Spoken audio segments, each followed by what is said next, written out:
Hey guys, Steve Dean here. Today I just want to talk to you about a really important message for anyone who's kind of involved in any kind of business. You know that sales is obviously a really important part of your business because without sales you don't have a business at all, in fact. But it's this concept of the fortune is in the follow-up. Okay, so a lot of people that I know, they just don't like following up for some reason.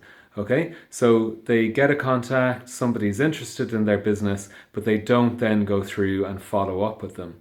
Now, if you look at any kind of sales statistics, it will show you that most people buy on about the fifth to seventh contact from that company, whether that be through email. That contact can be through email, through Facebook, through awareness on TV adverts or radio.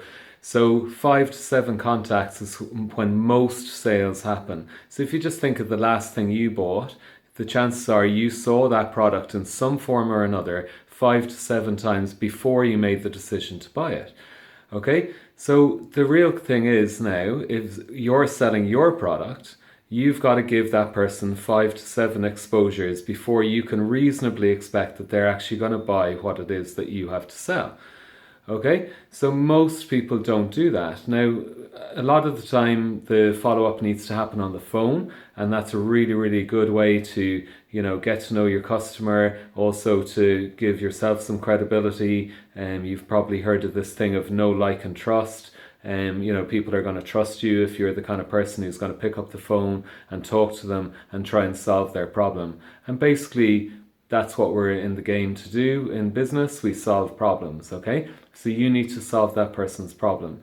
And most people don't do it because they're afraid of rejection, or they don't know what to say, or they think they might mess it up.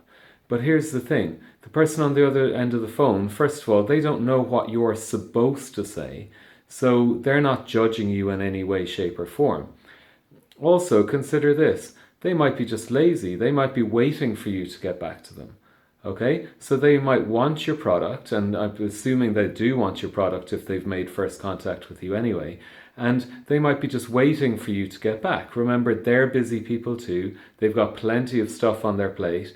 And if you just make that phone call and offer them the product again, or educate them a little bit more about the product, then you're going to actually be solving their problem even more because they're busy and they probably have you on some kind of to-do list, and they're just not getting back to you for whatever reason because almost everything else is more important. But if you make that phone call, then that person's going to be interrupted in their day in a good way, and you're going to be able to make that contact. And obviously, if it's not the right time, you can call back another time. But the thing is, you've made that contact, and that's one of your 5 to 7 contacts. Okay, which is a good thing.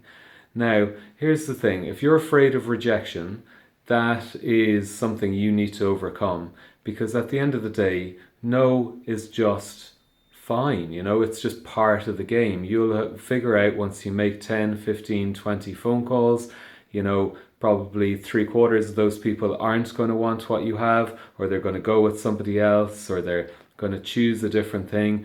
But 1/4 of them will go with you, and that's the 1/4 you really want to focus your time and effort on. But you won't know who they are unless you're making the phone calls in the first place. And I just leave you with this final thought. If you don't follow up, somebody else will, and they're going to get the sale. And if you don't make the phone call, it's an automatic no. It's an automatic rejection. So you think you're avoiding rejection by not making the phone call, but in actual fact, it's an absolute definite no if you don't make the phone call, and it's maybe a yes if you do. Okay, so I hope you found value in that. I hope you enjoyed it. If you did, please like and share this video, or maybe make a comment below and let me know what you thought, and I'll catch you next time. Cheers, bye.